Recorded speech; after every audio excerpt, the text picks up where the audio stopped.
Welcome to Tangent. How was that? That was good. That's probably the most normal intro you've ever done. Probably. Good job. Well, Thanks. it's good to be here with you, Jack. It is a pleasure as always. It's always so weird talking to you because I can never even see you. I know. Because you got a big old mic in your face.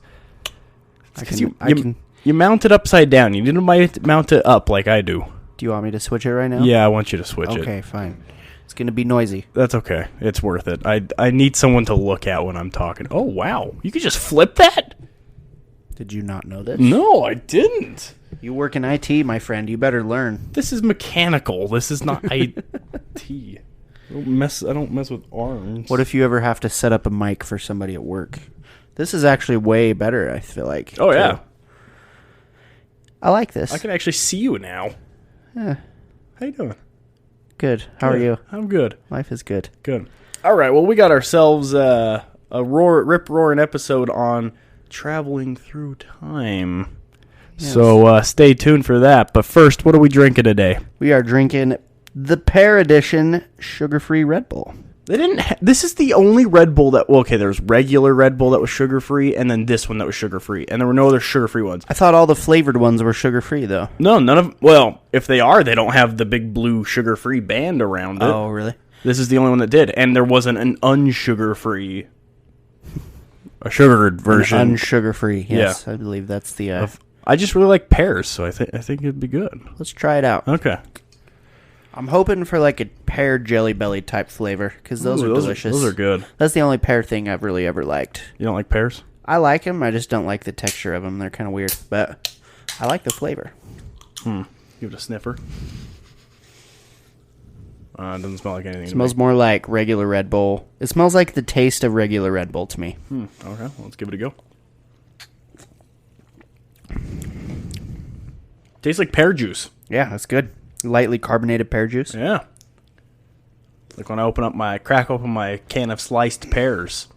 It's like that's what it tastes like at the bottom. It's really smooth. It is. I like that. Sugar free. For some reason, it reminds me of Christmas. Really? I don't know why. Did you get pears in your stocking for Christmas or something? No. My mom did that with cuties and oranges for some reason. Is that a Christmas thing, or is that just what my mom did? Cuties and oranges? I could see oranges being a Christmas thing. It was like either or kind of thing. One year it'd be oranges, the next year it'd be cuties or whatever. It was always oranges and beef jerky. I always got sunflower seeds, salt and vinegar chips, and beef jerky. And my mom also... Still, when I was like 11, they started giving me Axe body spray. Nice. Like Axe shower gel. They still give me Axe in my stocking every year. I'm like, gotta tell my mom, I've graduated to Old Spice now, so... Yeah, it's like when you graduate high school, you graduate from Axe to Old Spice. That's how it works. Mm-hmm. Anyway, today... we're going to be talking about time travel as aforementioned, and it's a crazy good time. We got some time. How many stories we got? Oh, we got a lot. We're going to see how many we can fit in because we've got like 6 or 7, but I'm thinking we're going to get 3 or 4. And the thing is, there are gosh. Can never just have a normal episode, can we? Speaking of which, I was editing, the episode just went up, and when you kicked, did you listen to the... I did. I can't hear me kicking the table. You kicked the table, and you go, sorry, I kicked the table. You can't hear anything. There was no noise. No noise, yeah. I left it in because it was funny, because it just sounded like you were being an idiot. I figured you edited the table kick out, but left that in there, because it's so silent. Like, there's no noise at all. It's like comically silent at that point. Yeah, it's like, I kicked the table. Like, and I freaked out because I kicked it really hard. Yeah, well, these mics and these, what are these called? They like make them float in bungee cords. The boom sticks, the boom arms. I don't know. They're doing a good job, is what I'm trying to say. Whatever they are. What were we talking about? Time travel. Time travel. Who's starting us off? You want to go with your story? You want me to start with my story? We can start with... Well, I just wanted to give like a general overview of kind of where society's at with time travel right now. Cool. Because I feel like it's been something in the minds of humanity for a long time. Mm-hmm. And I feel like it's something that's unique to really just humans because we've kind of created time as a construct, because time is relative to wherever you're at, in the universe. And since humans are, as far as we know, the only sentient beings in the universe, we're the only ones that really track time in a linear way. But time is so different than time is just an interesting concept. The more I learn about it, and not just Earth time, but like universal time and how time interacts and changes throughout the universe, it boggles my freaking mind. And it's such a complex concept to me. But I mean, time travel's been in the public eye and kind of pop culture for a while. You have movies and comic books dating all the way back to the 40s, 50s, probably earlier than that go through time travel, like Back to the Future in the 80s, which, by the way, great movie trilogy. Overrated. Excellent. Really?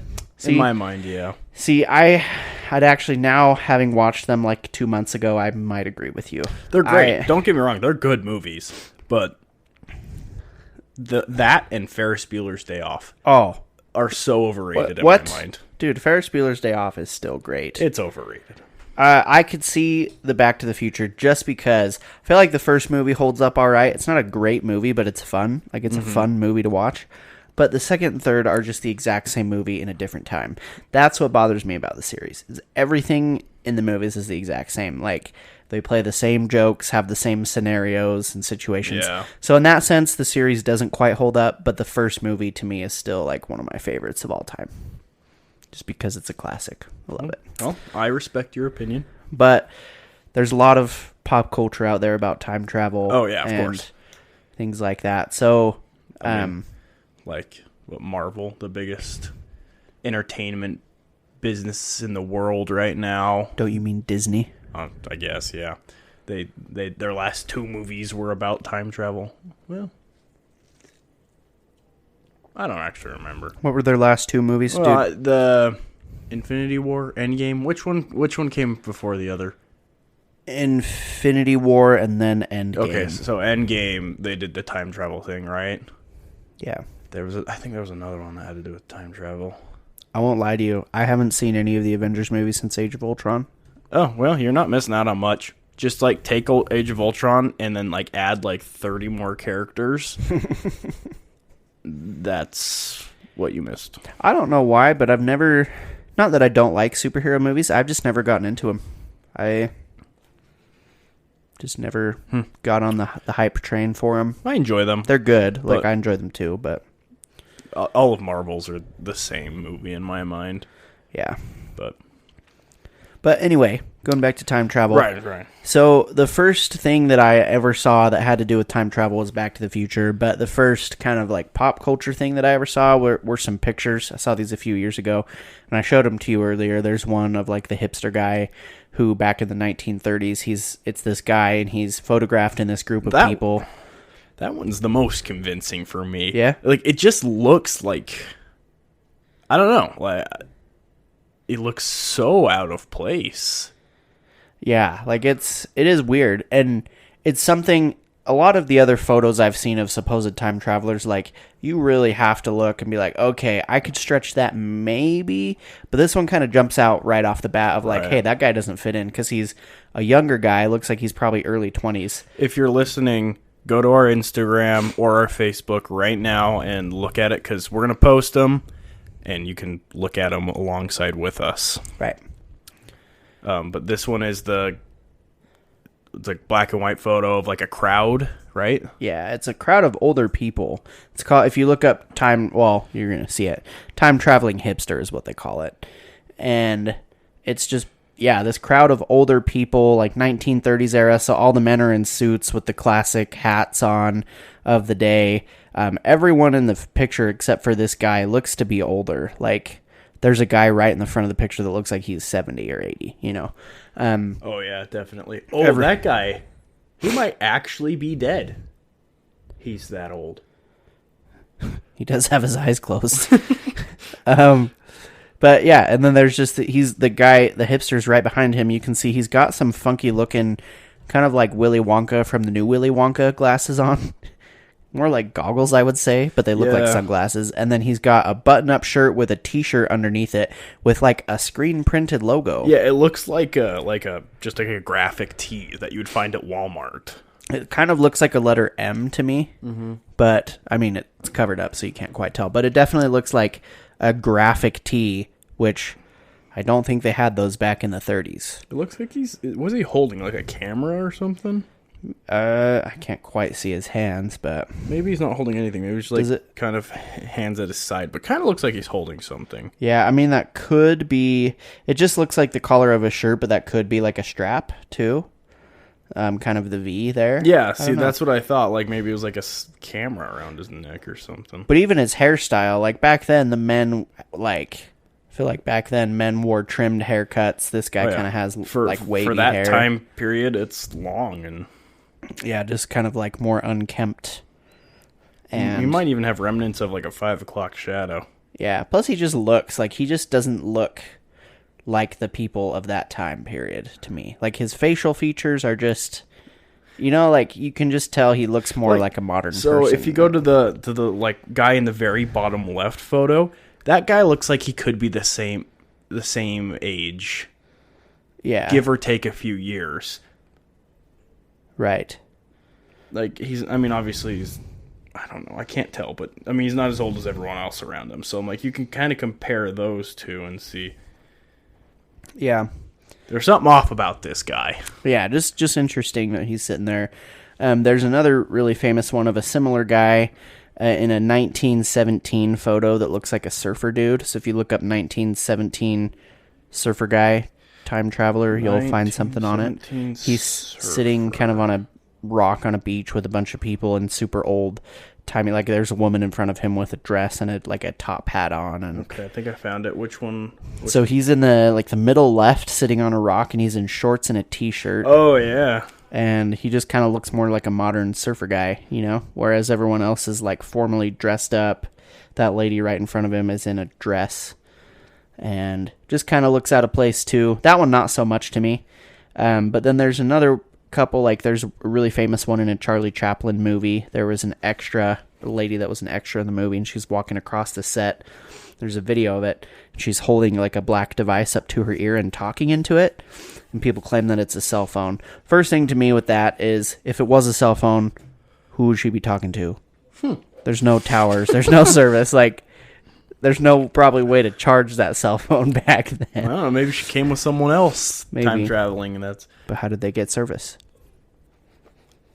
There's no infrastructure, no Bluetooth. cell companies. Oh, Bluetooth? Okay. They're Bluetooth to each other. Oh, okay. I get you. So they're within, the other one's 30 feet away from her. They downloaded the signal to their phones before coming. Is that right? Yes. They're using hotspot? Right, yeah. Okay. They charge their phone with, 5G, and then Oh, yeah. they were releasing the 5G. I get you. Yep. Giving everyone the coronavirus. Yeah. Right. But yeah, that one, that one's a little bit different. It kind of just looks like she's just kind of like doing this kind of thing, like kind of maybe just rubbing the side of her head, or maybe like doing her hair like this, like kind of pushing hair back. Yeah. Well, so I don't doubt that she's holding something. You can see There's black box. Something there, but I also researched. Apparently, the German company Siemens that makes electronics, they made like a hearing device back then that looked exactly like that. It was a black box, and apparently, I think GE was kind of doing the same thing, and so people say it was a hearing aid or hearing implementation. That's a big hearing aid, right? That's a big old honking hearing aid. Well, look how technology has come. Now, yeah, that's true. They're invisible. But back then, I'm sure that thing was like a lifesaver for people, So that's my thing on that. The hipster guy, weird. I mean, you can get clothes back then, so it's not too far out of the loop, but that kind of clothes with a screen printed t-shirt, I don't know. Um, I am buying it. yeah. I mean, to me, the more I think about how a person time travels, I don't even know how it works. Like, I get how it works with, like, you have to go faster relative to what's around you to be Right. able to travel backwards or forwards, but it still just doesn't quite make sense. Like, it doesn't quite click in my brain as to how that allows you to move through time. It's a theory of relativity. Right. Well, time, we made time. We called it time. And so really we're traveling through something that is more or less unknown to us. Like, there's some natural law that's being manipulated. Have you seen Into the Universe by Stephen Hawking? No. It's a documentary. Would 10 out of 10 recommend to watch. It's only like 45 minutes long. But he goes into the theory of relativity like into super good detail.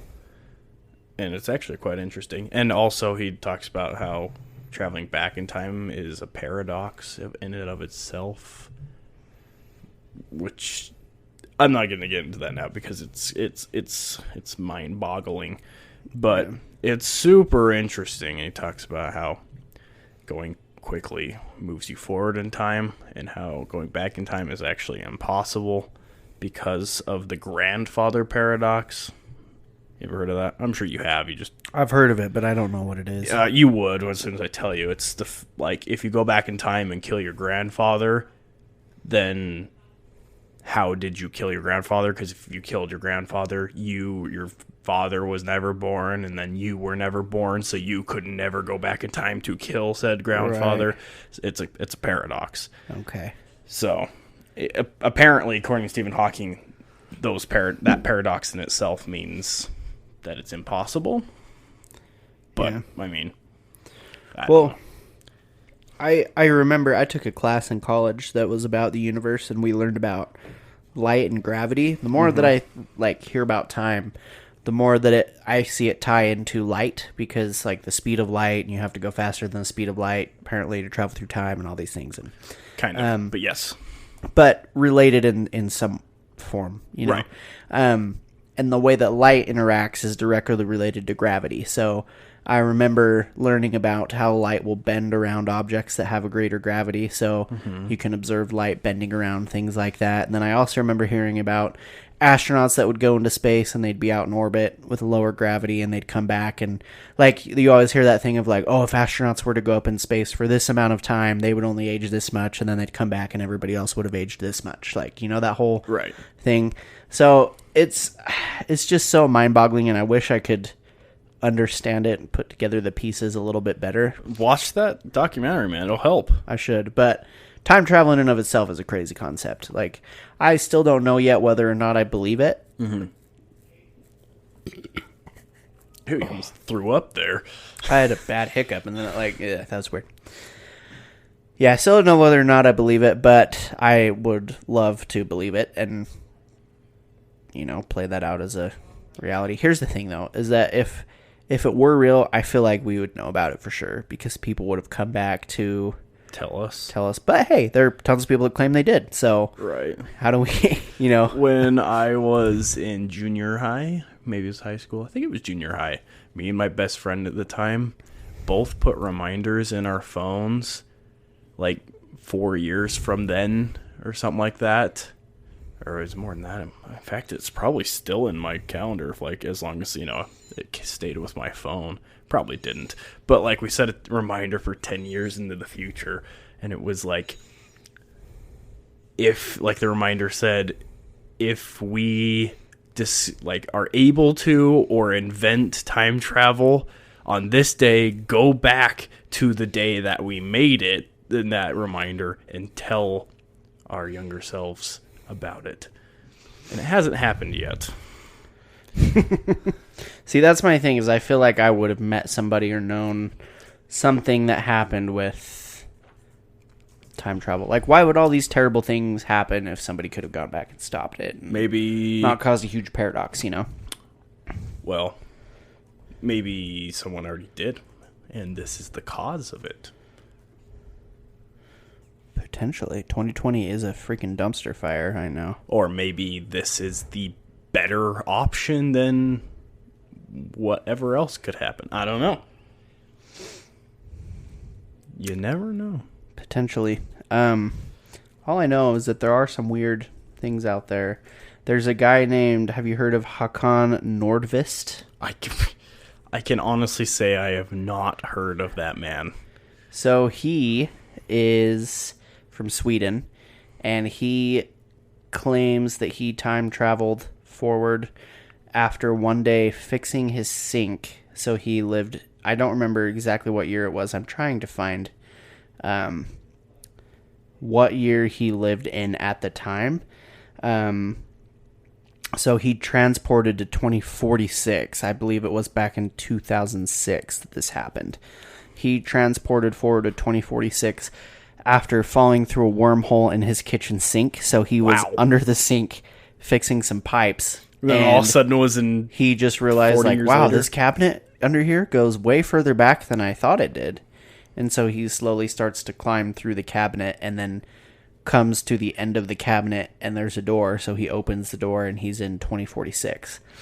And he has a picture. There's a picture online of him with himself, what he claims to be himself in 2046. And so he's bald in real life. And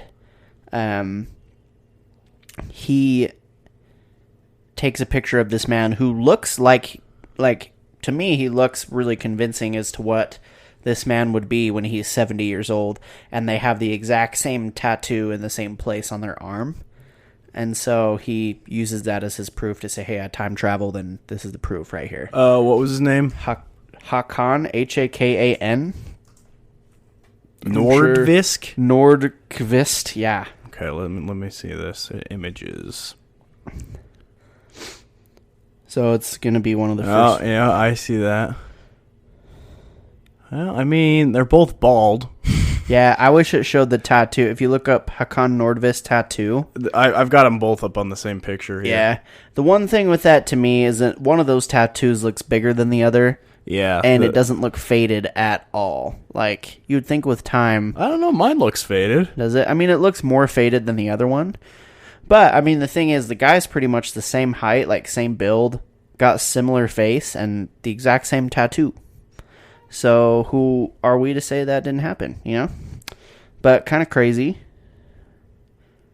It is literally the exact same tattoo. Yeah, exactly the same. And it's like not something I've ever seen before. It's like yeah, if you got like a Nike logo or something tattooed, it's like that's not going to be very hard to find someone else that has that in the same spot. Yeah, but I don't know. I don't know. Maybe that's something in Sweden, but I've never seen that before. Right. So yeah, that's kind of a weird one that has a little bit more clout because there's that photograph, exact same tattoo, similar looking guy. There's another one. I think you have a little bit more information on this guy, but this one to me is the craziest. Mr. Fence? Mr. Fence. All right, you ready for the story of Mr. Fence? I am. This one is bonkers. Let me pull up my notes. Okay. All right, I just want to make sure I had the dates right. So in 1950, in New York Times Square, some people basically said that this man basically appeared out of thin air in the middle of Times Square in New York City. And he looked completely out of place, like he was wearing old clothes and whatever, and he apparently was super panicking. They said witnesses said they, quote, saw him gawking and looking around at the cars and up at the signs like he'd never seen them before. But before anyone could ask him what was going on, he basically took off in a dead sprint and got hit by a cab and died. Just right then and there. That's rough. It's a very short story. You're like, okay, what the heck's going on there? Well, when they took a look at his body, all of his clothes were very old, and on them they found a copper piece it was like a token for a beverage, and it was apparently worth 5 cents. It was like for a beer at like a saloon or something. Well, they didn't find the saloon either, right? Right, and the saloon, like the name on of it, like no one had ever even heard of that, even like older people in the area. There was a business card on him that said Rudolph Fence, which is what they assume his name is. He also had $70 worth of old currency, and that was pretty much it. Well, I also heard that he had a letter that was dated in Right. 1876, and then he had, this one's kind of funny, he had a medal that he won in a 3-legged race, and then I did not know that. he had a receipt, like a ticket for a carriage wash and a horseshoe right. or something. It was like a horse and carriage washing, like horse groom and horse livery is what they called it or something. Yeah. It was like a receipt of payment kind of thing. But they couldn't find, it had an address on there, like Lexington Avenue, and they couldn't find that address anywhere. And there was no such business anywhere around or something like that. And there was a letter that was dated 1896. And it had an address on it, the letter that was dated to him. They went to the address, and there was just like a commercial business who said they'd never heard the name before in their life. And so they went and checked like registry, like phone books and, like missing person reports. Right, and stuff like that. And no name of Rudolph Fentz was ever found. And, like, there were no fingerprints that matched his or anything like that. They said they looked like he was in his late 20s. And eventually they actually ended up finding a name in a 1930s phone book. So this was 20 years prior because this took place in 1950. That was Rudolph Fentz Jr. So they went to that address, but it was just some couple that was not Rudolph Fentz. So they asked them if they knew who the old owner was, and they said, "Oh yeah, he works around here somewhere." And they actually ended up finding the Fentz home, but he had died 5 years previously, Rudolph Fentz Jr. But Rudolph Fentz Jr.'s wife was still alive and said that Rudolph Fentz's father, Rudolph Fentz, the regular Rudolph Fentz Sr., I guess. Mm-hmm. Jeez, air pressure. Rudolph Fentz Sr., the guy that died by the car, supposedly, yeah, had gone missing when he was 29 years old. Didn't he just go out on a walk one day? He went out on an evening walk, and no one ever saw him ever again when he was 29 years old. Yeah. And so people say that he basically slipped through time somehow and ended up in 1950, like 75 years later. Right. At the same age. And that's basically all they could. That's it, because like no one came forward with a missing persons case or anything like that. So they just they didn't actually say that was the end of the case, but they just closed it and said that it was unsolved.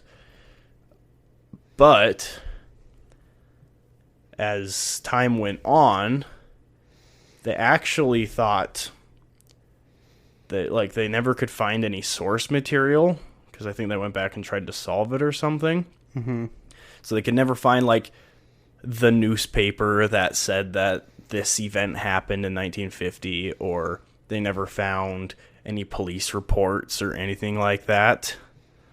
And then someone said, "Oh yeah, that's just like the story by Jack Finney." Jack Finney, thank you. And so that they apparently found a piece of fiction by Jack Finney that was basically the same story that I just told you about a time traveling man. And that basically solidified the fact that everyone was just like, "Oh, this is just a piece of fiction that kind of got blown out of proportion and everyone thought was real. And so it was just kind of thrown aside as fiction. Again, even later, though, they actually supposedly did find the original newspaper clipping of that event happening that was dated 5 months before Jack Finney published that story. Right, I remember reading that and kind of along the lines of, like, why would he take this random true story and try and play it off as, like, a fictional thing? And kind of maybe at the time, if Jack Finney knew something about time travel, or he was told something of like, hey, we can't let the people think that this actually happened. Like, we have to cover it up and we have to make it seem like it's a fictional thing so that people don't know about Wasn't time Jack travel. Finney like a professor or something? Yeah, I think he was a writer or professor. I don't remember exactly. Like, people, like, it sounded weird to me that he would write short stories. Right. Like, And I'm like, that doesn't sound like your wheelhouse. yeah, it was just that one short story, and it was called I'm Scared. Yeah. But then somebody else in the 50s tried to copy that story. His name was Ralph Holland. He put it in a science fiction book, and then it was traced back to Jack Finney. But Jack Finney was the one who originally wrote it, and people will say that, yeah, it's fiction, but after finding that newspaper clipping, like you said, you know, it's something of, oh, now he's covering up this real time travel that happened. Right. So, yeah, basically everyone, well, there's two sides of it, saying as we can't find any source material, so it obviously didn't happen in real life, or there's no source material because the government's hiding the fact that this actually happened or something like that. Right. Well, that would bring us to a more of a modern day case too, of a man who is named Alexander Smith. That's a very basic name. Yeah. So he claims that he was hired by the CIA to do time travel, and he did an interview, a videoed interview. He chose to remain not anonymous. He just put his name out there, and he's in the interview. He's not. Who did you do the interview with? Like some a company called Paranormal Elite, I think, is what they're called. Elite? Is that what their name is? Let's see. I gotta find the name of this company. Paranormal Elite. Yep, they're just a group that has tried to find the origins of paranormal encounters and experiences and things like that. So he claims that he's 50 years old, but that he took age-reversing drugs to make himself look 25 again to, I guess, the effects of time travel were kind of hard on his body. But he did this interview with Paranormal Elite. He's passed a lie detector test after doing this interview. But basically, he said he went into the future to the year 2118, so about 100 years into the future. And he never explained quite how he time traveled. I don't know if he refused to explain that or he just couldn't explain it, come up with a good explanation. But he has this blurry photo of what he claims is proof. And looking at the photo, it has some tall buildings in it that look interesting. Yeah, they look futuristic in their design. Like, it's a very blurry photo, to tell the least, but it looks like a futuristic city. There's some objects that look like potentially flying cars in the background. I can see 3 or 4 of them, and just some weird looking buildings. So Smith, it kind of looks like out of a video game, kind of those kind of buildings. Right. That's so blurry, though. Right? And you can see those little shapes in the sky, potentially flying cars. Right. Definitely looks like nothing we have today, you know, building-wise. Right. I don't know what the purpose would be for designing a building like that, but who knows? So looks cool. He is American, or he claims to be American. He has an American accent, but he claims that the CIA sent him forward to find out basically how to save the human race and what our biggest threats are. And he claims that global warming is the number one threat to humanity. And he says that we need to do everything we can to combat that before we get destroyed. And then also, he said that aliens came to the Earth in the middle of the 21st century. So that's soon, in the next 30 years, 40 years. Creepy. If I saw a UFO, they've been here earlier, which I did see a UFO. I don't know if it was aliens, but I saw something. It's true. Dude, I was so freaked out that night. Legitimately, I was so scared. He claims aliens came, and then he also claims that AI is a huge threat, that AI will become 100% correct at guessing things and basically just become completely, what's the word I'm looking for? Like, perfect in how they function and how they think. They'll be 100% perfect. Like full iRobot. Yeah.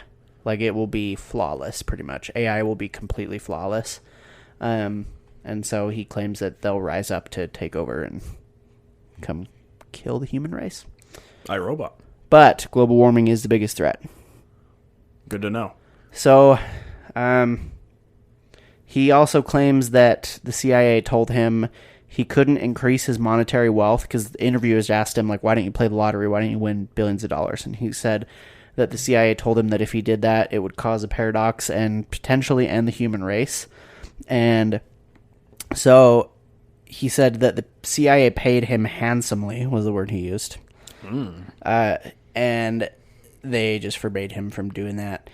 And that's Alexander Smith. He did that interview. You can go look it up. You can look up the photo. We'll post that in the notes as well. We'll have a lot of but photos. Very, very, photos very to blurry. post. Yeah. I said photos to post.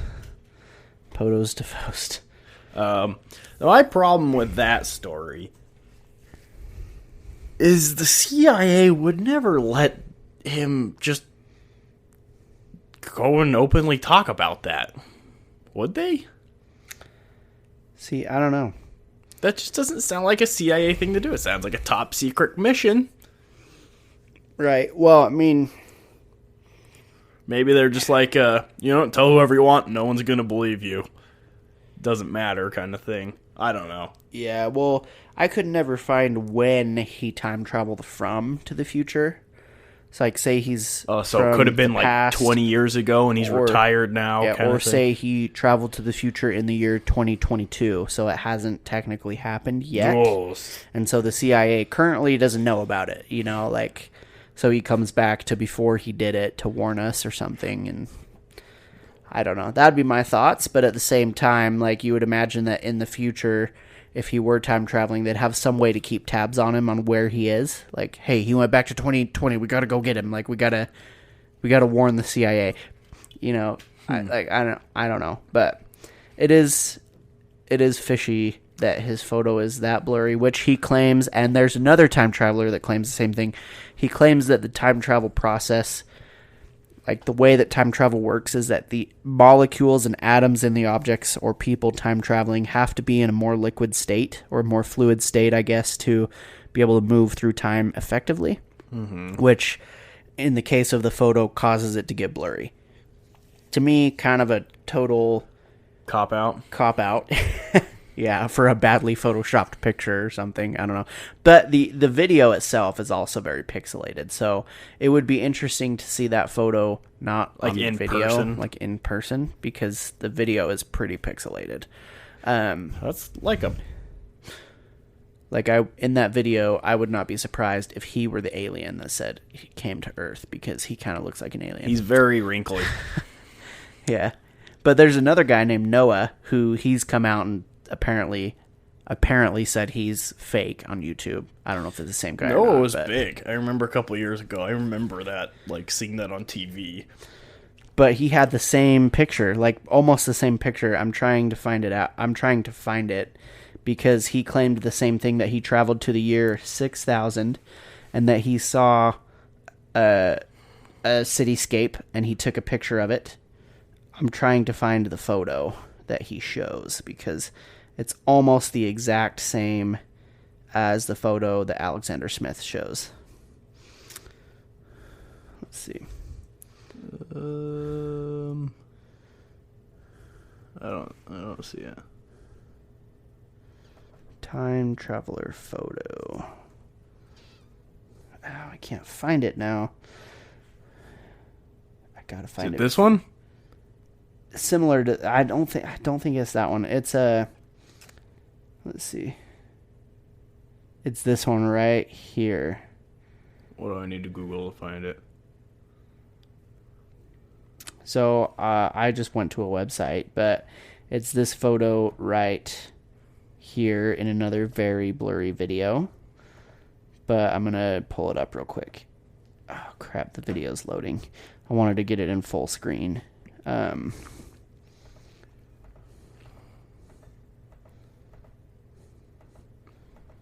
Okay, here is the photo.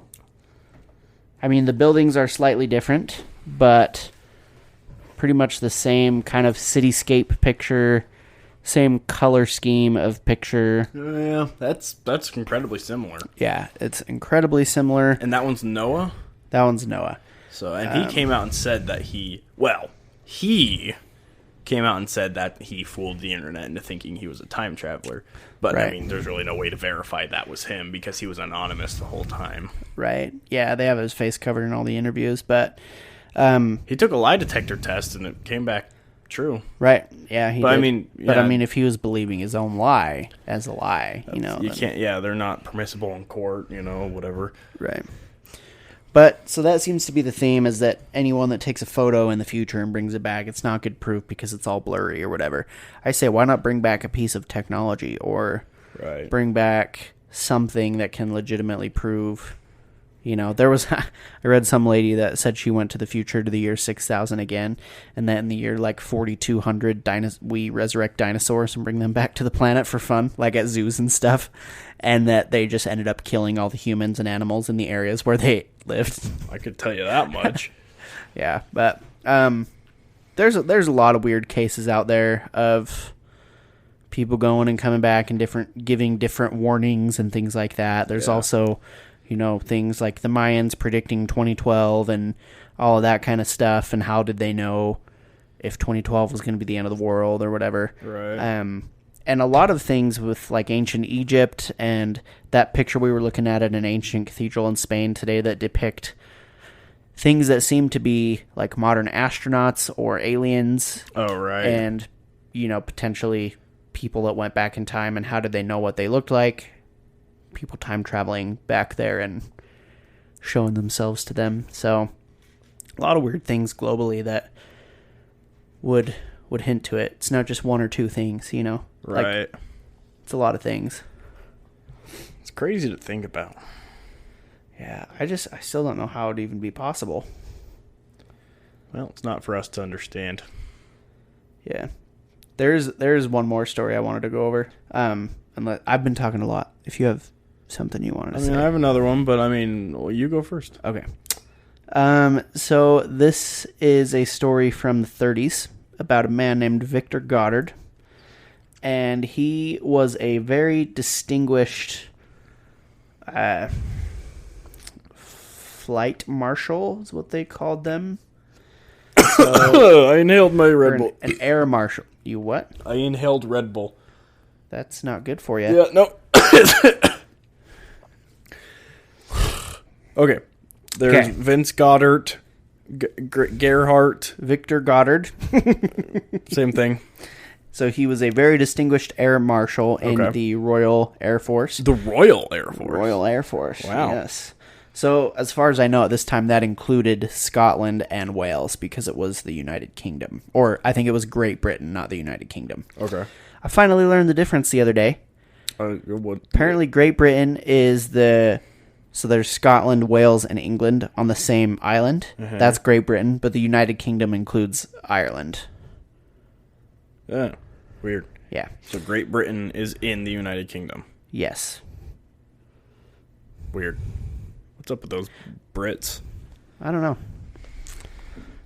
But, so Victor Goddard, he was a very high up in the Royal Air Force. Okay. And this is in 1935, he was flying from Edinburgh, Scotland to Andover, England. And it was just a routine flight. I think he was doing like surveying some land or something. So just a very routine flight. And as he was flying, he passed over this airfield that was like old and abandoned, really overgrown, like obviously not in use. And so there were like a bunch of cattle living there and things like that.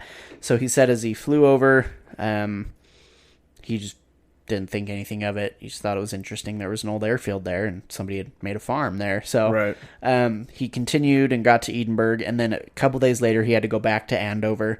So he took the same route, and it took him over the airfield, which is in Drem. So the city is Drem, Scotland. Drem, at least I think that's how it's pronounced, Drem. But while he's on his way to Edinburgh, before he gets to Drem, he runs into this really strange storm. And it was like really high winds, torrential rains, but the storm clouds were like a bright yellow color. Ooh. So he said that was the weirdest thing about it. And he kind of lost control of his plane. He got really disoriented, and in the storm just started to go down. So he tried to regain control by climbing above the clouds, but the higher he got, like he realized the clouds just weren't ending. So he keeps going up and up and up, and the clouds are kind of never ending. He gets so high up that his plane begins to just fall back down and not function anymore. And so he's just falling down, and all of a sudden, out of nowhere, the clouds broke, and he could see the ground again. Storm was completely gone. No trace of rain, no trace of anything, no clouds around him anywhere, just 100% gone. So he's like, oh, wow, what a fortunate break. You know, that's weird, but I'm alive, and I have control of my plane again. So as the clouds break, he gains control again, and he looks into the distance and sees the airfield in Drem again. But he notices that everything at the airfield is no longer abandoned. So it's all in use, and it looks really good, really well kept. So he's flying over, and he's pretty low because he fell out of the storm. So he is fairly low, and he looks down. He sees 4 planes that were painted yellow, and he sees a bunch of mechanics like out on the runways working on the planes. And one of the planes was a model he'd never seen before. So at this time, they had mostly biplanes, and this was a monoplane. And so he said it was nothing like the Royal Air Force had ever used, and he was very high up, so he knew everything about planes, you know. Right. So it was nothing like he'd ever seen at the time. And then he also said that the mechanics were wearing blue overalls, which at the time, the blue overalls, along with the yellow planes, were weird because the Royal Air Force mechanics had brown uniforms, and they didn't have any yellow planes as far as he'd ever seen. So he was kind of weirded out by this, but he didn't pay it too much mind. He just kept flying, got to his destination, and he passed over the airfield. And then as soon as he passed over it, the storm suddenly came back. He was just boom, right into the storm again. And the strange yellow clouds were there, everything. And so again, he was fighting for control of his plane, and he was able to get control, and he landed safely at his home base, luckily. But it was just weird that this storm popped out of nowhere again. And so he told everyone that he found at his base, hey, this happened, and everyone was pretty skeptical of it. So then after that day, he kind of kept the story to himself because no one accepted it as fact. So he didn't want to, as being a high-ranking military member, I'm sure he wanted to preserve his reputation. Yeah, his status and things like that. So he told a few friends of the base, everyone he met with that day, but then he just kept it inside and kept it to himself. He ended up writing it in his book. He wrote a book in 1975 called Flight Towards Reality, so he recounted it then, and that was basically the second time he ever told it. So this was in 1935. The weirdest thing is that in 1939, what he saw at Drem actually happened. So the Royal Air Force began to paint their training planes yellow, and they had this same model of monoplane that came out that year as well that he saw at the airfield. And then they all switched the mechanics' uniforms to blue from brown. And then in that same year as well, that was when the airport at Drem was starting to be reused again. So Wow. super weird. Everything that he saw happened. And so people think that this storm that he went through was like a wormhole or a time slip that he encountered and went 4 years into the future, which to me, like, that's pretty, first of all, a pretty credible source, like Right. a high-ranking military member who has intimate knowledge of planes and this airfield and things like that. And had no reason to make anything like that up. Exactly. Well, first of all, he didn't profit off of it at all, except until 1975, I guess, when he wrote this book. But who knows if he profited off of that. Yeah. So, first of all, he kept it inside for like 50 years. And then didn't really tell anybody about it, which if you're trying to get rich or profit or get the attention, you're going to tell everyone, you know? Yeah. So it's either a very incredible coincidence or this guy traveled through time. It's interesting. So Very interesting. I'd never heard of that one. if you're flying and you see yellow clouds, just don't do it. Or do it. I guess, yeah. That's weird. That's very strange. I did hear a theory with that. You know, the German Die Glocke is what they call it, the German bell. So there was rumors that back in the day, the Germans and Hitler were developing time travel technology, and they had this device called Die Glocke, or the bell. You can look it up. There's pictures and renderings of what it might look like, and that they were using this teleportation / time control / or time travel / anti-gravity technology, and it kind of ties into the Nazi zombie story in Call of Duty. But Die Glocke, there's all these like renderings of it and stuff that you can go see. But people claim that that's what caused him to time travel, because he was near the Die Glocke. It was right before World War II. And so the Germans could have been testing things in that area at the time, and that he got caught up in that and Interesting. traveled through time. So that is the story of Victor Goddard. I got one more for us Okay. to close us out. We're at 55 minutes. On the topic of planes, I'm going to try to like nutshell this pretty quickly. But Nutshell. let me find out the year before I start. Okay, so in 1955 is when this one happened. It's weird that most of our stories are from like the mid 1900s. Right. Well, then the Philadelphia experiment around the same time period too. So Anyway, this story is about Pan America Flight 914. And it was supposedly, it took off in New York and was supposed to land in Florida. And it's supposed to be like a, I don't know, hour or two flight. But when it was supposed to land, they contacted the Florida airspace people, and they said that it just straight up disappeared off of the radar. And there was no communication or anything. So it was about the time it would have been traveling, you know, from about like North Carolina area to Florida. If you draw a straight line between them, it goes over the ocean, just barely. So they figured it was about, they were over there, and that it must have gone down in that whatever.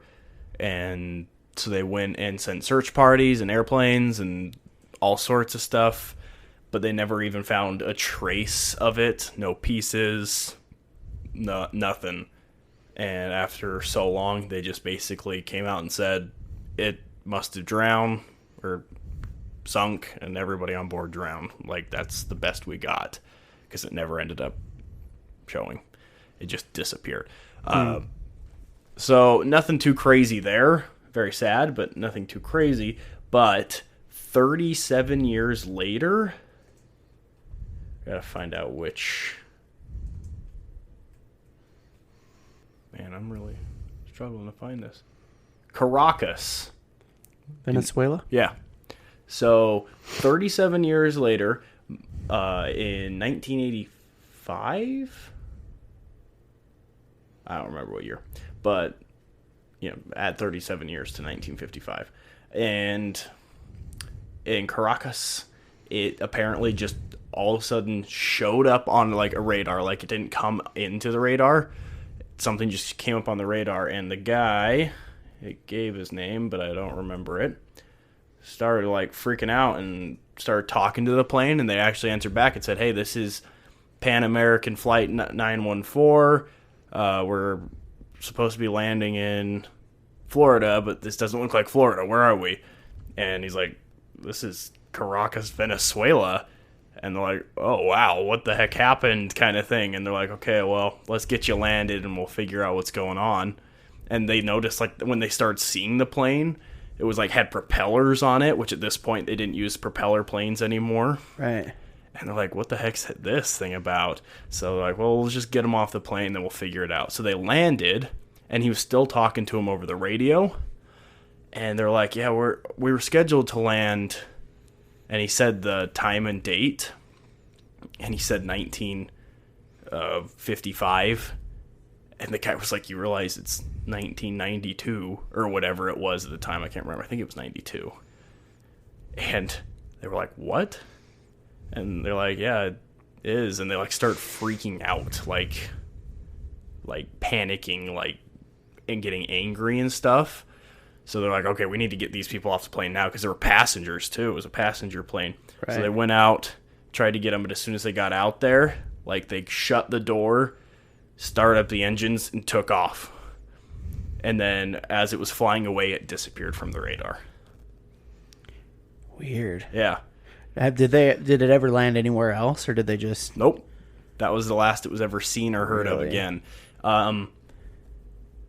Apparently, while it landed, or once they opened the door, they apparently dropped a small calendar, like a pocket calendar thing, and it was the year 1955 on it.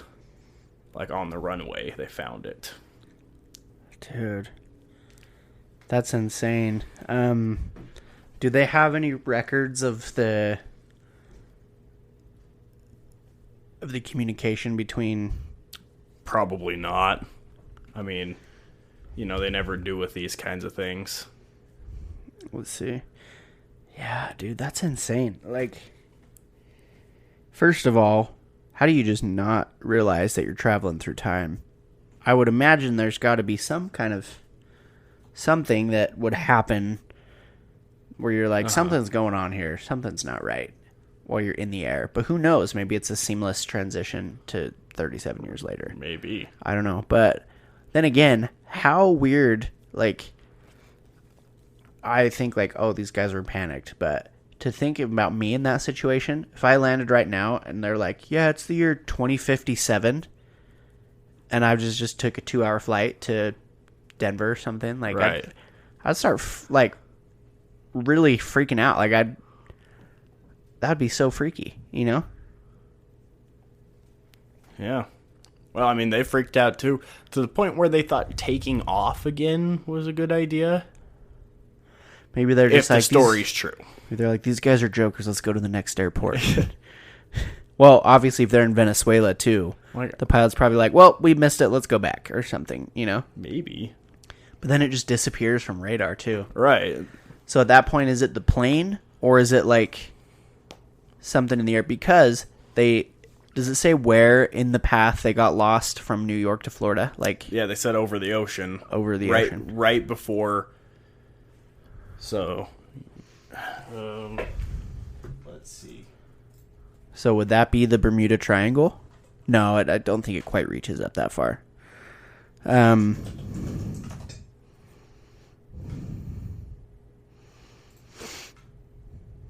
So they were coming New York to Florida, correct? Yeah. Okay, so the Bermuda Triangle doesn't quite reach that far, but it does reach over the path you would take to go to Venezuela, it looks like. Right there. So right there is where they... Okay, so from there... Directly east of, like, the panhandle of Florida. Not the panhandle, but the... Is that the panhandle? I don't know. not the The peninsula, horizontal part. yes, It's not like the Georgia-Florida line. line. Just a little bit to the right of that was where the ocean starts. That's where they think it went down. I mean, if you do look at the map, though, the Bermuda Triangle is right where they would have to fly through to get to Venezuela. Oh. Potentially something with that. I don't know. Maybe. That's weird, though, because they got off course right there, but then they also got off course again, leaving the airport in Venezuela. So there were two separate locations where they disappeared. It wasn't just one spot, where they went in and came back out or whatever. Right. It's two separate spots. That's interesting. And it's documented. Like, that's crazy. It would be interesting to talk to the people that were in air traffic control and see, like, what it was like for them, too. Like, I'm sure they were freaking out. The Florida one or the people on the ground in Venezuela that, like, communicated with the plane, like, how their reaction was to it. And, like, that would be weird, too. Yeah, speaking of these flights, we need to talk about Flight 9, or what is it, 117? Is it, I know what one you're talking about. The one that just disappeared. Yeah. Yeah. Without a trace. We need to do a whole episode of Malaysian Airlines. Yeah. Flight 137 or something. 137, yeah. Yeah, we should do a full episode on that one. His name was Juan de la Corte. Oh, is that the It's the air traffic controller. Who apparently was talking with him the whole time. Well, he had to have been talking to them for a good amount of time, because when you land a plane and taxi it in, that takes, like, a good amount of time, I don't think it ever got taxied in, though. They just landed and then... They landed, and as soon as they landed, they started talking again, and that's when they're like, screw this, and took off. We're out. God, that's weird. A lot of weird plane stories to go over. And it's always like the mid-1900s, too. I Yeah. think that's interesting. I don't know why, but Yeah. you don't hear time travel stories these days besides people saying, look at this picture. Do you remember that other story we covered about all of I think this was the Bermuda Triangle episode, of all those, like, the 5 military planes that disappeared when they were trying to fly to the Florida Keys? That was Bermuda Triangle. Like, same area? Yeah. Because they were going east, I want to say. Or Yeah, they were going east from Florida. Yeah, so it would have been the same general area. To, like, Coconut Island or something ridiculous. Yeah. I can't remember the name. Chicken something. Chicken Shoals. It was like Chicken Shoals or something. Yeah. Yeah.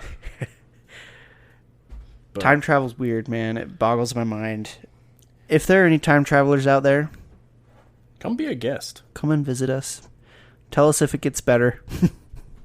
Yeah, for real. No, for real, all of you need to watch Into the Universe, Stephen Hawking. Pretty sure it's on YouTube for free. Okay. You and all the listeners, if that time travel is kind of something interesting. I think he talks about some other stuff too, like other space stuff, but like the time travel bit is what stuck with me the most. I haven't seen it in like 15 years. Yeah. But I remember watching it on TV on the Discovery Channel when I was like a teenager and thinking this was the coolest crap in the world. It might not be very cool anymore, but it was a great documentary. I think it helped me understand a lot about the theoretics of time travel. It's for me, learning about outer space and time travel, I guess more learning about like how the universe works and these natural... I feel like if we can time travel, that's manipulation of some law, like of the universe, right. That we can figure that out and control that. Like, that's so cool that we can, if we can learn that kind of stuff. The more that we learn about the universe, the more we gain a knowledge of the laws and how to manipulate those to do whatever we want, Right. Maybe someday. I mean, I'm pretty sure some, like, astrophysicists have come out and saying that wormholes are a legit, like, thing. I wouldn't doubt it. Dude, the universe is so crazy. Yeah. Who's to say that all this crazy stuff we talk about doesn't exist? Who's to say? Yeah. Me. I'm to say. Yeah. And all it takes is that one thing to be true, and that opens up the door for everything to be true, I mean, we just, like, naturally as human beings, I think it's interesting. As human beings, we want to believe, but our mind won't let us. See, you hear like a time travel story like that, and and me personally go, wow, that's freaking awesome. Like, if that was true, that would be so cool. But then my mind goes, but it's not. Right. I think that... But that, I mean, who am I to say it's not, like you said earlier? Right. Like, I just think that humans, we tend to stick with what we know. And if it's anything... What we understand, yeah. Right, exactly. If it's anything out of that, like, it's kind of freaky, you know, it's kind of scary, like that thought that we could time travel. Yeah. And so I think that as humans, our natural reaction is just to, no, that's not real because I've never seen it. Or, that's not real because no one else has proved it, you know? Right. But there's new scientific discoveries every day.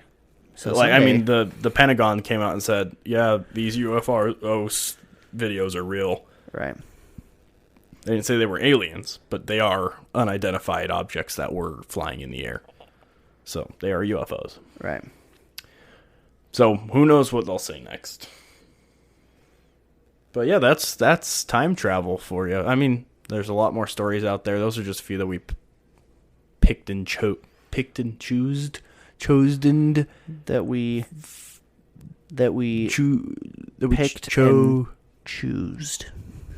We decided upon to. Maybe you should time travel back to third grade.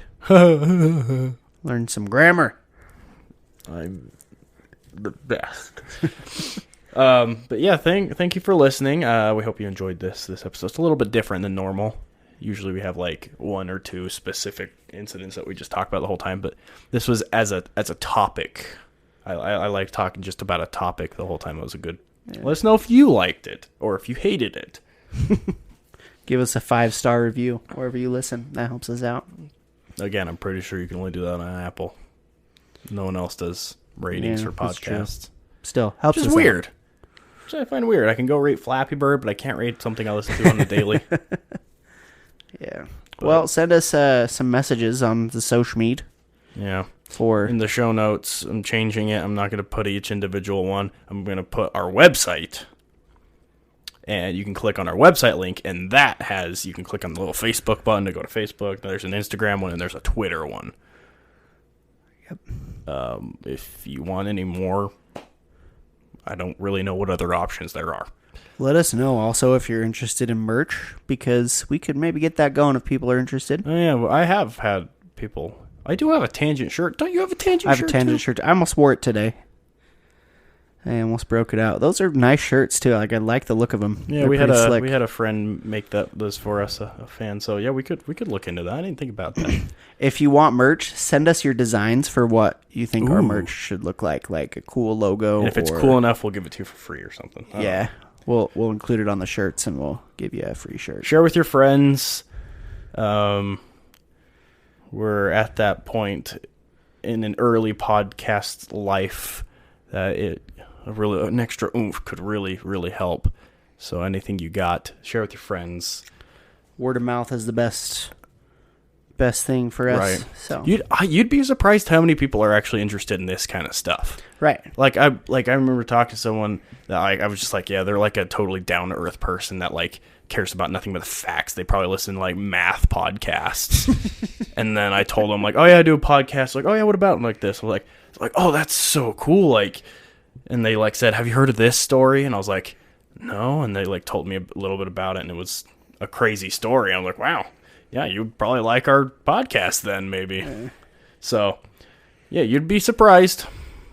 Share everything, or face the wrath of something we've talked about in this podcast. The Kushtakas of Alaska.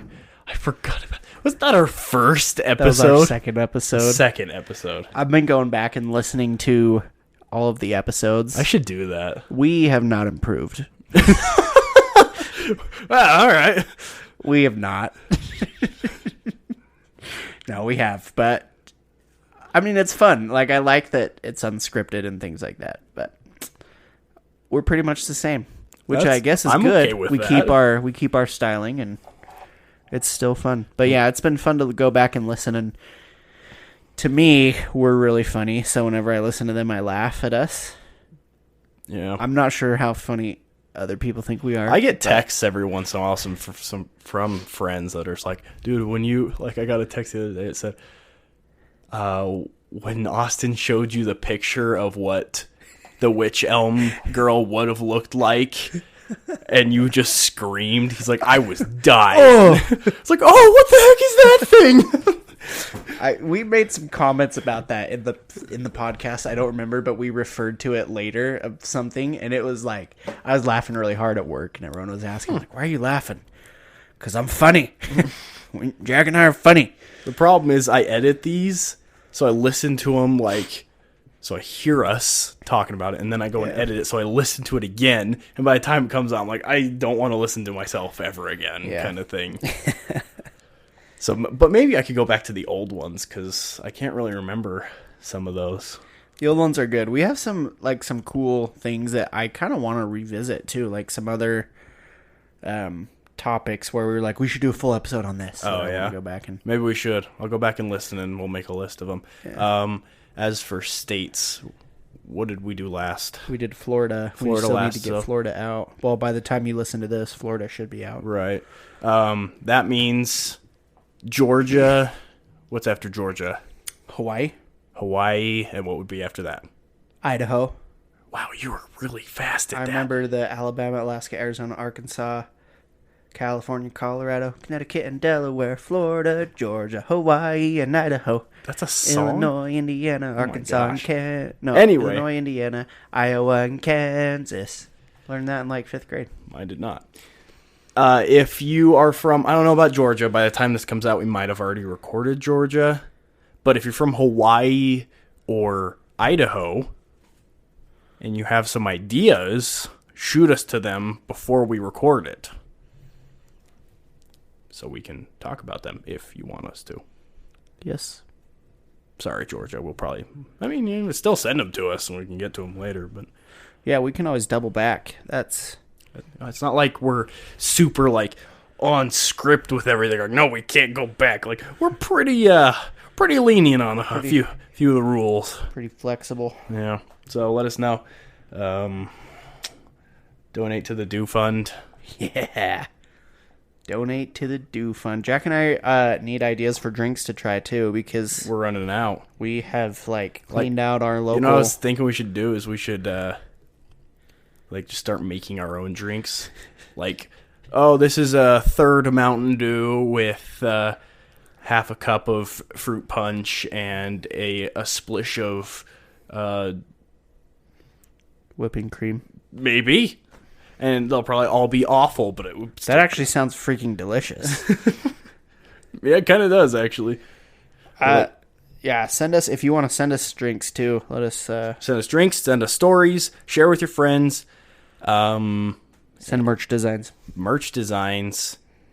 And I was thinking we need to do, like, an extras where we have other things we could do, like a Patreon for. Yeah. Like, I don't know, videos... Like bonus content. Yeah, I don't know. We'll figure that out. Let us know what you'd like to see, if that's something. But it's been a pleasure. It has. Sorry for the super long outro. We needed to get some of that out. Yeah. Anything else you got to say? No, thanks for the support. Again, it goes a long way for just telling us to your friends and getting our name out there. So yeah, we really love doing this. It's a lot of fun. It is fun. We don't have a ton of listeners, but I still enjoy just, sitting down and having a chat with my buddy here. Shooting the breeze. With Austin here. Well, I realized the other day, Delaware, the last episode we posted, so the most recent one that's out right now as we're recording. Oh, yeah, that one wasn't good. You didn't like it? I think my mind was in another dimension. Like, I could not focus on that one. Anyway. That was our 20th episode. Oh, is it really? Yeah, and I realized we have been on the air for a year and 4 months. Really? So we've eclipsed a year. That's more than an episode a month. Yeah. That's better than I thought. We're doing all right. I thought we were doing about an episode a month, but... Yeah, we're doing all right. It's about 1.6 episodes a month, roughly. An episode every 3 weeks. Yeah. Every 3.5 weeks. We went through a big hiatus there. There for a little was, bit, yeah. and We want to be either weekly or bi-weekly. At least bi-weekly, but it's kind of hard. Now that I have a little bit more time in my life, it will be easier for me. But I don't know about you. I have no life. I will be taking 18 credits next semester. Oh, my goodness. But, I mean, it's all online, so yeah, I can always just clear out one night. Right. Which we should do. Well, I think that we should shoot for doing more episodes because this is fun, and I want to grow it even more. So I would love that, but, yeah, we need to get out some advertising or something. Yeah. If you have, like, businesses you want us to mention on the podcast, too, we'd happily advertise for you. We can discuss some very reasonable advertisement rates. Yep. But we'd be happy to help you out there. So, especially if you're like an energy drink company. Yeah. That would be good. You know what we need to do, dude? I looked up the other day all the flavors of Zions. They still sell it online. It's still a thing. And I want to buy them and have them shipped here because we need to try the rest. The 2 flavors we had were so good. They were so Those are still my favorite to date. The Zions. That apple one, man. The Fuji apple. Yeah. I am still in awe of how delicious that was. The other one was really good too. The Frostberry Blue. Yeah. I think they have like 9 or 10 flavors. So, last year in October, I drove to Washington with my wife for a vacation, and we stopped at a gas station in the middle of Montana, like in the middle of nowhere, and they had all of the Zions flavors there, like tons of them. Jeez. And I'm going again next month. So if I stop at that same gas station, I'm going to buy all of the Zions and bring it back. You can get a 16-pack for $60. $60? Yeah. That's a freaking ripoff. It really is that on Amazon? Yeah. Dude, what the crap? I'll try and buy them at the gas station and oh my bring gosh. back. There's an Amazon energy drink. Amazon has their own energy drink brand. It's called Solimo. It's called Silver Energy Drink. No way. We got it. How much is it for a drink? A pack of 24 costs $27. That's actually not bad. Not bad it's at like all. Just over $1 a drink. We should try those ones. I don't need 24 of them, though. Oh, let's see. They have other flavors. Oh, no, that's just... Wait. Oh, they have one called Red Energy Drink. They're getting crazy on the names there, aren't they? The name. Who are they paying to come up with these names? Anyway, this has gone on long enough. Yeah. But thank you again, and... We love you guys. Yeah, that. Have a good night, everybody. And stay spooky.